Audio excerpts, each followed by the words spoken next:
A very long time ago, right here in this world, there was a garden. In the garden, everything was wonderful. The world was full of laughing and playing and smiling and fun. There was nothing bad ever. There was no one sad ever. And best of all, God was there. He had made it all. He was in charge of it all. He loved it all.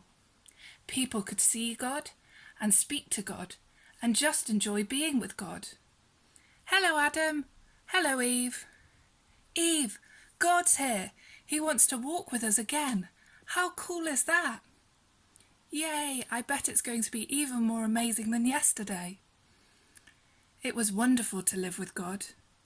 But then, one day, the people did a terrible thing. They decided they didn't want to do what God said. They decided they wanted a world without God in charge. God calls this sin.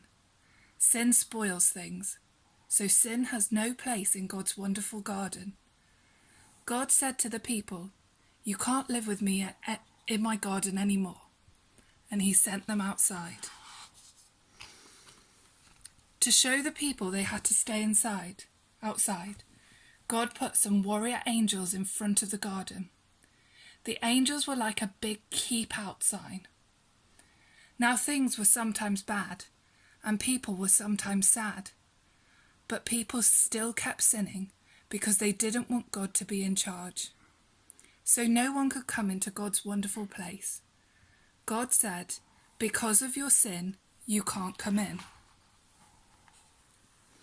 God wanted people to remember, it is wonderful to live with him, but because of your sin, you can't come in. So he told the people to build a special building called his temple, where he would live. In the middle of the temple was the most wonderful place in the world, the place where God was, with nothing bad and nothing sad. It was very exciting. But then God told people to put a big curtain around his wonderful place. The curtain had pictures of warrior angels on it. It was a big keep out sign. For hundreds of years, the temple curtain reminded people that God said, "It is wonderful to live with him, but because of your sin, you can't come in." Babies became grown-ups and had babies, and those babies became grown-ups and had babies, and those babies became grown-ups and had babies. Hundreds of summers and winters passed by, and the keep-out curtain stayed in the temple. Then, one day, God's Son came to live in the world as a person. He was called Jesus. Jesus always did what God said. Jesus never sinned. And Jesus visited the temple where the keep-out curtain hung. Jesus knew that things were sometimes bad and sometimes sad. Jesus said that God had sent him to open the way back to God's wonderful place, where there would be nothing bad and no one sad. But people still didn't want to let God be in charge, so they decided to put Jesus on a cross to die. It was the most bad thing that had ever happened. It was the most sad day of all time. But Jesus had a plan. He had always planned to die on the cross. What a strange plan. Why would God's Son plan to die?